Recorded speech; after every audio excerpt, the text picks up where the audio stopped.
ബിന്ദുവാണ്. ഞാൻ കുറച്ച് നാൾ മുമ്പ് യാദർശികമായിട്ട് യൂട്യൂബിൽ ഇങ്ങനെ നോക്കിയിരുന്നപ്പോഴാണ് കൃപാസനത്തിലെ ഇതിനെക്കുറിച്ച് സാക്ഷ്യത്തെക്കുറിച്ച് കേൾക്കാനിടയായത്. അപ്പം ഞാൻ 1-2 സാക്ഷ്യം കേട്ട് കഴിഞ്ഞപ്പം എനിക്കൊരു വിശ്വാസത്തിലേക്ക് വരണമെന്ന് തോന്നി. അങ്ങനെ ഞാൻ യൂട്യൂബ് ചാനൽ സബ്സ്ക്രൈബ് ചെയ്തിട്ട് അതിൻ്റെ ഓരോ സാക്ഷ്യങ്ങളും കേൾക്കാൻ തുടങ്ങി.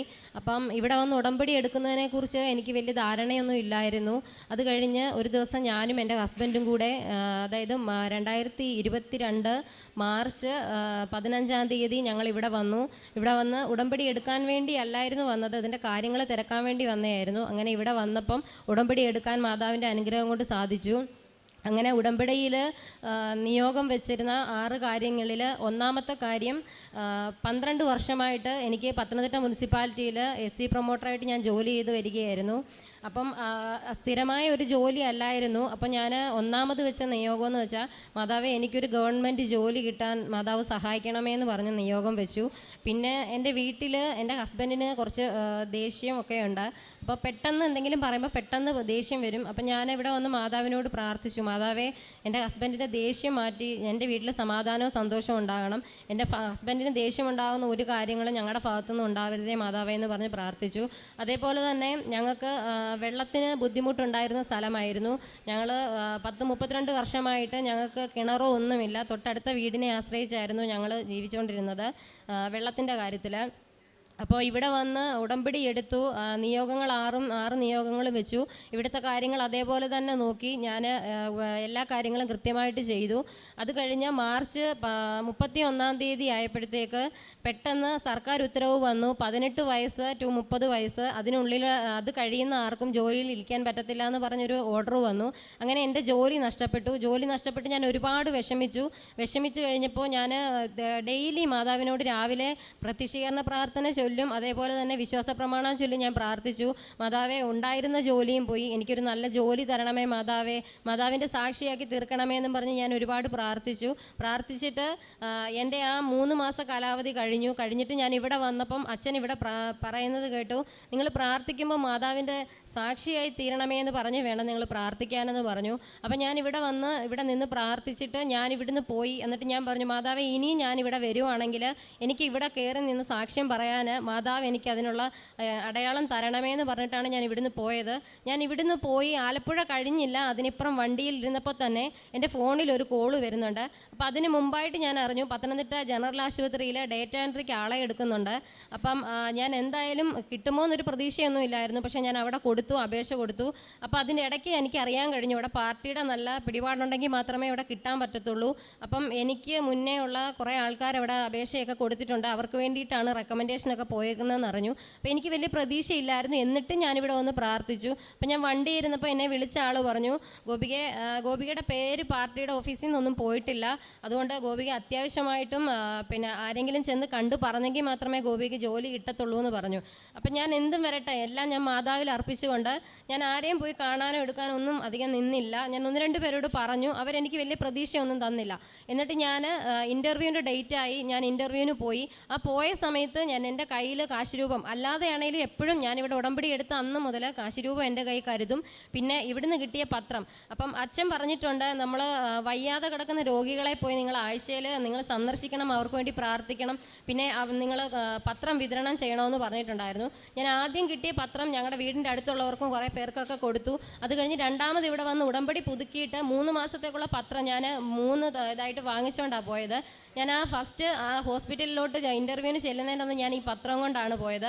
അവിടെ ചെന്ന് ഇൻ്റർവ്യൂ തുടങ്ങുന്നതിന് കുറച്ച് മുമ്പ് ഞാൻ അവരോട് പറഞ്ഞു, ഞാൻ പുറത്തൊന്ന് പോയിട്ട് ഇപ്പോൾ വരാമെന്ന് പറഞ്ഞു. ഞാൻ എന്നിട്ട് ജനറൽ വാർഡിൽ കയറി ആ വാർഡിൽ കിടക്കുന്ന അത്രയും പേർക്കും ആ പത്രം വിതരണം ചെയ്ത് അവിടെ നിന്ന് നല്ലപോലെ പ്രാർത്ഥിച്ചു. അവർക്ക് വേണ്ടിയും പ്രാർത്ഥിച്ചു, എനിക്ക് വേണ്ടിയും പ്രാർത്ഥിച്ചു. ജോലിയുടെ കാര്യം തടസ്സമില്ലാതെ നടക്കണമേ എന്ന് പറഞ്ഞ് പ്രാർത്ഥിച്ചിട്ട് ഞാൻ ഇൻ്റർവ്യൂവിന് വന്നപ്പം 135 പേരാണ് അവിടെ ഇൻ്റർവ്യൂവിന് അറ്റൻഡ് ചെയ്യാൻ വന്നത്. അപ്പോൾ ആൾ കൂടുതലായത് കാരണത്താൽ അവരവിടെ വെച്ചൊരു എഴുത്തു പരീക്ഷ നടത്താൻ തീരുമാനിച്ചു. അപ്പോൾ ഇത് പെട്ടെന്ന് കേട്ടപ്പോൾ എനിക്ക് ഭയങ്കരമായിട്ട് വിഷമമായിപ്പോയി. കാരണം ഞാൻ PSC പ്രിപ്പയർ ചെയ്യുന്നുണ്ട്, അല്ലാണ്ട് ഈ കമ്പ്യൂട്ടർ ബേസ് ചെയ്ത് എനിക്ക് വലുതായിട്ട് കാര്യങ്ങളൊന്നും അറിയത്തില്ല. MS ഓഫീസ് ഒക്കെ പഠിച്ചിട്ടുണ്ട്, DC ഒക്കെ പഠിച്ചിട്ടുണ്ട്, പക്ഷേ അവരെങ്ങനെയാണ് ക്വസ്റ്റ്യൻ ഇടുന്നതെന്നൊന്നും എനിക്ക് അറിയത്തില്ലായിരുന്നു. എന്നിട്ട് ഞാൻ ഇൻ്റർവ്യൂ അറ്റൻഡ് ചെയ്തു, എഴുത്തു പരീക്ഷ അറ്റൻഡ് ചെയ്തു. എഴുത്തു പരീക്ഷയുടെ റിസൾട്ട് വന്നപ്പം 135 പേര് പരീക്ഷ എഴുതി യൂണിവേഴ്സിറ്റിയിൽ 5ാമതായിട്ട് എൻ്റെ പേര് വന്നു.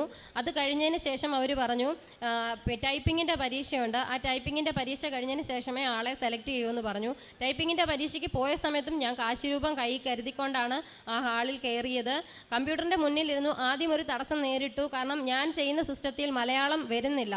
ISM എടുത്ത് മലയാളം ചെയ്തെങ്കിൽ മാത്രമേ നമുക്ക് പരീക്ഷയെ വിജയിക്കാൻ പറ്റത്തുള്ളൂ. അപ്പം ഞാൻ അവിടെ നിന്ന് ഒരുപാട് പ്രാർത്ഥിച്ചു, മാതാവേ എനിക്ക് കിട്ടിയ സിസ്റ്റത്തിൽ അതായത് 5-10 മിനിറ്റ് മാത്രമേ ഉള്ളൂ, ആ 10 മിനിറ്റ് കൊണ്ട് അവർ തരുന്ന ഒരു പാരഗ്രാഫ് നമ്മൾ ടൈപ്പ് ചെയ്ത് കാണിക്കണം. അപ്പം ഞാൻ പറഞ്ഞു, മാതാവേ എൻ്റെ സിസ്റ്റം മലയാളം വർക്ക് ചെയ്യുന്നില്ല, ISM കാണിക്കുന്നില്ല, മാതാവേ എന്തെങ്കിലും ഒരു അത്ഭുതം നടത്തിയിട്ട് എനിക്ക് പിന്നെ പരീക്ഷയെ പാസ്സാവാൻ കഴിയണേന്ന് പറഞ്ഞു. ഞാൻ അവിടെ ഇരിക്കുന്ന ഒരു സിസ്റ്ററെ വിളിച്ച് പറഞ്ഞു. സിസ്റ്റർ പെട്ടെന്ന് വന്ന് എന്നെ സിസ്റ്റത്തിൽ നിന്ന് മാറ്റിയിരുത്തി. അപ്പം തന്നെ ഞാൻ പരീക്ഷ എഴുതി. എനിക്ക് പ്രതീക്ഷയൊന്നും ഇല്ലായിരുന്നു, കാരണം ഒരുപാട് നല്ല സ്പീഡിൽ ടൈപ്പ് ചെയ്യുന്ന ആൾക്കാരാണ് എൻ്റെ കൂടെ ഇരുന്നതെല്ലാം. പക്ഷേങ്കിൽ അവരവിടുന്ന് അറിയിപ്പൊന്നും കിട്ടിയില്ല. ഒരാഴ്ച കഴിഞ്ഞ് ഞാൻ വീട്ടിലിരിക്കുമ്പോൾ എനിക്കൊരു 4:30 ആയപ്പോഴത്തേന് എന്നെ വിളിക്കുന്നു. പിന്നെ എൻ്റെ കൂടെ അന്ന് ഇൻ്റർവ്യൂവിന് വന്നിരുന്നൊരു ചേട്ടൻ എന്നെ വിളിച്ചിട്ട് പറഞ്ഞു, ഗോപിക പിന്നെ നോട്ടീസ് ബോർഡിൽ ഇട്ടിട്ടുണ്ട്, ഞാൻ പോയി നോക്കി, എൻ്റെ പേര് 7ാമതാണ്. ഗോപികയുടെ പേര് ചോദിച്ചപ്പോൾ അവർ പറഞ്ഞില്ല എന്ന് പറഞ്ഞു. അത് വെച്ചിട്ട് ഞാൻ ഓർത്തെന്നാൽ കാണത്തില്ലായിരിക്കും എന്ന് വിചാരിച്ചിട്ട് ഞാൻ വിഷമിച്ചിരുന്നു.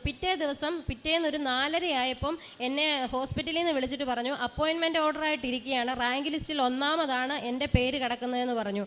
ഇത്രയും അനുഗ്രഹം തന്ന മാതാവിനോട് സത്യത്തിൽ ഒരുപാട് എനിക്ക് സങ്കടവും വന്നു, വിഷമവും ഒക്കെ വന്നു. കാരണം വിഷമം വന്നത് വേറൊന്നും കൊണ്ടല്ല, ഞാൻ അവിടെ നിന്ന് എനിക്ക് അല്പം പ്രതീക്ഷ കൈവിട്ട് പോയിരുന്നു. കാരണം എനിക്ക് കിട്ടത്തില്ല എന്നൊരു പ്രതീക്ഷയായിപ്പോയിരുന്നു. പക്ഷേ റാങ്ക് ലിസ്റ്റിൽ 1ാമത് എൻ്റെ പേര് വന്നു എന്ന് പറഞ്ഞപ്പം എനിക്ക് ഒരുപാട് മാതാവിനോട് ഒരുപാട് നന്ദിയും കടപ്പാടും ഞാൻ രേഖപ്പെടുത്തുന്നു.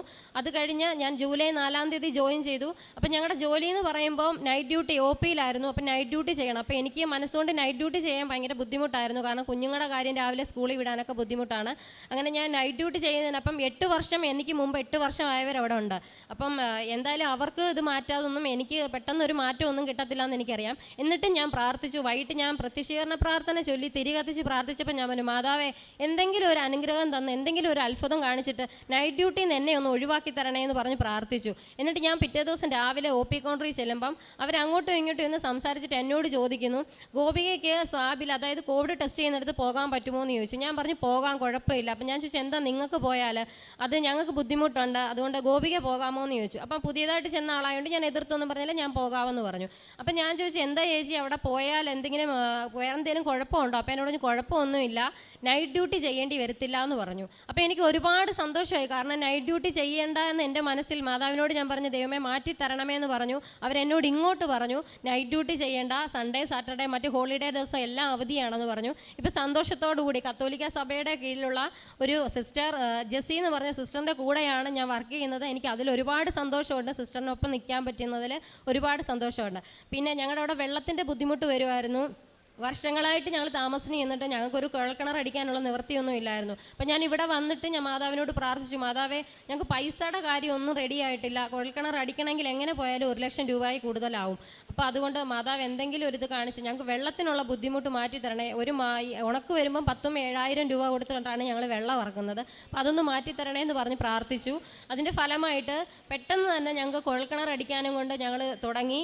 ആ കുഴൽക്കിണർ അടിക്കുന്നതിന് മുമ്പ് ഞങ്ങൾ ഗ്രൗണ്ട് വാട്ടർ ഡിപ്പാർട്ട്മെൻറ്റിൽ ബന്ധപ്പെട്ടപ്പോൾ അവർ പറഞ്ഞു, നമ്മുടെ അവിടെ നല്ല കുന്നും പ്രദേശമാണ്, പാറയാണ്, അതുകൊണ്ട് വെള്ളം കിട്ടാൻ സാധ്യത കുറവാണ്. ഒരു 90 അടിയൊക്കെ ചെല്ലുമ്പോൾ ചിലപ്പം വെള്ളത്തിൻ്റെ ഒരു കണ്ടൻറ്റ് കാണും, എന്നാലും താഴോട്ട് വെള്ളമൊന്നും കാണാൻ സാധ്യതയില്ല എന്ന് പറഞ്ഞു. ഞാൻ രാവിലെ അവർ വരുന്നതിൻ്റെ അന്ന് രാവിലെ ഇവിടുന്ന് തന്ന ഉപ്പ്, നേർച്ച വസ്തുവായ ഉപ്പ് കൊണ്ടുവന്ന് ആ കുഴൽക്കിണർ അടിക്കാൻ സ്ഥാനം കണ്ടെടുത്ത് കൊണ്ടിട്ടിട്ട് അവിടെ നിന്ന് ഞാൻ പ്രത്യക്ഷീകരണ പ്രാർത്ഥന ചൊല്ലി പ്രാർത്ഥിച്ചു. അത്ഭുതം എന്ന് പറയട്ടെ, കുഴൽക്കിണർ അടിച്ചു. 60 അടി ആയപ്പോഴത്തേക്ക് ഞങ്ങൾക്ക് വെള്ളം കിട്ടി. ഇപ്പം ഞങ്ങൾ 400 അടി അടിച്ചു. ഇപ്പം ഞങ്ങൾക്ക് നോക്കുമ്പോൾ തന്നെ വെള്ളം കിടക്കുന്ന കാണാം. ഇതുവരെ ഞങ്ങൾക്ക് വെള്ളത്തിന് ഒരു ബുദ്ധിമുട്ടും മാതാവിൻ്റെ അനുഗ്രഹം കൊണ്ട് ഉണ്ടാകാതെ, വെള്ളത്തിൻ്റെ ബുദ്ധിമുട്ടുണ്ടോ ഒന്നും ഉണ്ടായിട്ടില്ല.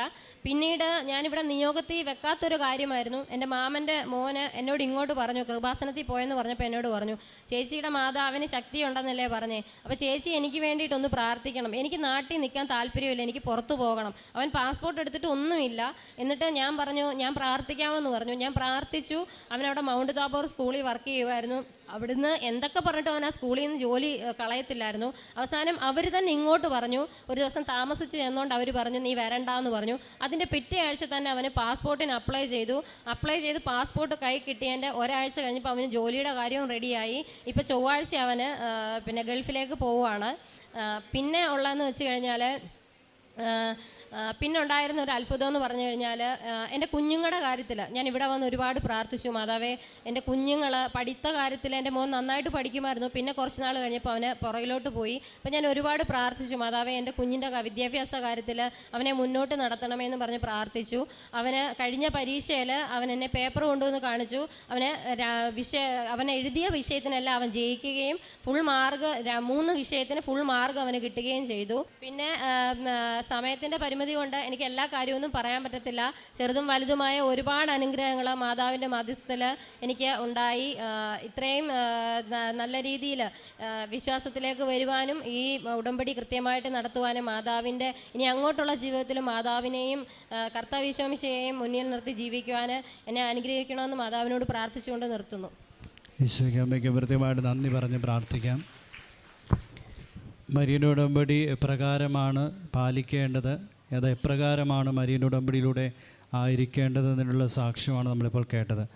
ഉടമ്പടി ബന്ധത്തിലേക്ക് നോക്കി നിൽക്കുമ്പോൾ, ഉടമ്പടി ബന്ധത്തിലായിരിക്കുമ്പോൾ അതിൻ്റെ ഒരു ബന്ധം കർത്താവുമായിട്ട് അല്ലെങ്കിൽ അമ്മയോടൊപ്പം കർത്താവിനെ അറിഞ്ഞ് ആഴപ്പെട്ടിൽ ജീവിക്കുക, കർത്താവിൻ്റെ വചനം അനുസരിക്കുക. അത് കർത്താവ് എല്ലാവർക്കും സ്വന്തമാണ്. ഇന്ന മതസ്ഥനെന്നും കർത്താവിനെ ഇന്നവർക്ക് മാത്രമേ ഉള്ളൂ എന്ന് നമുക്ക് പറയാനാവുകയില്ല. ആരൊക്കെ ഏതൊക്കെ മതസ്ഥനാണോ, ഏതൊക്കെ വ്യക്തികളാണോ, ഏതൊക്കെ ജാതിയിൽപ്പെട്ടവനെന്ന് പറയപ്പെടുന്നവനോ, ഏതൊക്കെ മേഖലയിൽ മുദ്രകുത്തപ്പെട്ടവനാണെങ്കിലും കർത്താവായ യേശു ക്രിസ്തുവിനെ വിശ്വസിച്ചാൽ അവൻ്റെ അരികിലേക്ക് ഈശോ ഓടിയെത്തും. അപ്പോൾ അപ്രകാരം ഒരു ഹിന്ദു ആയിരുന്നെങ്കിലും ആ ഹിന്ദു എന്ന വ്യക്തികളെക്കാൾ അപരമായിട്ട് ഈ മരിയൻ ഉടമ്പടിയെക്കുറിച്ച് അറിഞ്ഞ് ഈ കൃപാസനത്തിൽ വന്ന് ഉടമ്പടിയെടുത്ത നാൾ മുതൽ അന്ന് മുതൽ അതിലുള്ള എല്ലാ കാര്യങ്ങളും വിശ്വസ്തയോടെ പാലിച്ചപ്പോൾ, പ്രത്യേകിച്ച് പത്രം വിതരണം, അത് കർത്താവിനെ അറിയാത്തവരെ അറിയിക്കാൻ, അറിഞ്ഞവരെ ആഴപ്പെടുത്താനുള്ളൊരു ശുശ്രൂഷയാണ്, ഒരു പ്രേക്ഷിത പ്രവർത്തനമാണ്. അതുപോലെ തന്നെ മറ്റ് കാരുണ്യ പ്രവർത്തികളൊക്കെ ചെയ്യുന്നത് പ്രേക്ഷിത പ്രവർത്തനമാണ്. അതിൽ നിയോഗങ്ങളെക്കാൾ അപ്പുറമായി അത് വിശ്വസ്തയോടെ നിർവഹിക്കുമ്പോൾ അമ്മയും ഈശോയും അത് മാനിക്കും. ആ മാനിച്ചതിൻ്റെ ഫലമായിട്ട് ലഭിച്ചതാണ് 130 പേര് ആ പരീക്ഷയിൽ അറ്റൻഡ് ചെയ്തതിൽ ആ 10 പേരിൽ ഒരു ഭാഗമായും 5 പേരിലെ ഭാഗമായി തീരാനും അവസാനം ഒന്നാമത്തെ ആളായി മാറാനും സാധിച്ചത് ഈ അമ്മയുടെയും ഈശോയുടെയും കരുതൽ തന്നെയാണ്.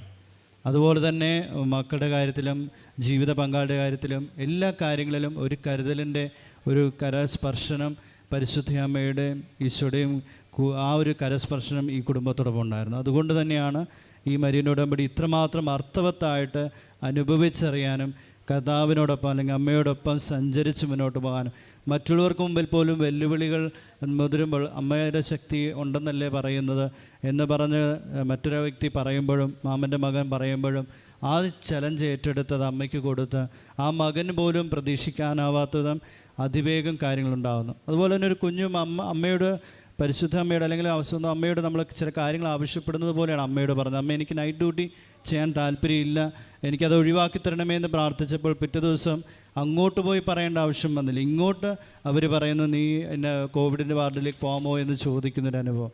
അതേപോലെ തന്നെ ഈ മകൻ്റെ കാര്യത്തിലാണെങ്കിലും ആ ഒരു സ്കൂളിൽ വർക്ക് ചെയ്തുകൊണ്ടിരിക്കുന്നതാണ്. ഇപ്പോൾ മാമൻ്റെ മകൻ സ്കൂളിൽ വർക്ക് ചെയ്തുകൊണ്ടിരിക്കുന്നത്. പക്ഷേ അമ്മയോട് പറഞ്ഞപ്പോൾ ആ മകൻ അങ്ങോട്ടൊന്നും ആവശ്യപ്പെടുന്നില്ല. ഒരു തരത്തിൽ ആവശ്യപ്പെട്ടും മാറാൻ പറ്റാത്തത് ഉടമ്പടിയിൽ നിയോഗം വെച്ചിട്ട് പിന്നെ കഴിയുന്നത് അവനെ ഇങ്ങോട്ട് തന്നെ അവന് താമസിച്ചു പോയതിൻ്റെ പേരിൽ ഒരു പ്രശ്നം ഉണ്ടാകുന്നു. പിന്നീട് പടപടാന്നാണ്, വേഗത്തിലാണ് കാര്യങ്ങൾ നടക്കുന്നത്. അപ്പോൾ ഇതൊക്കെ മരിയൻ ഉടമ്പടി പ്രാർത്ഥന ചൊല്ലുന്ന പ്രാർത്ഥനയല്ല, ചെയ്യുന്ന പ്രാർത്ഥനയാണ്, പ്രേക്ഷിത പ്രാർത്ഥനയാണ്. പ്രേക്ഷിത പ്രവർത്തനത്തെ കൂടുതലായിട്ട് പ്രാധാന്യം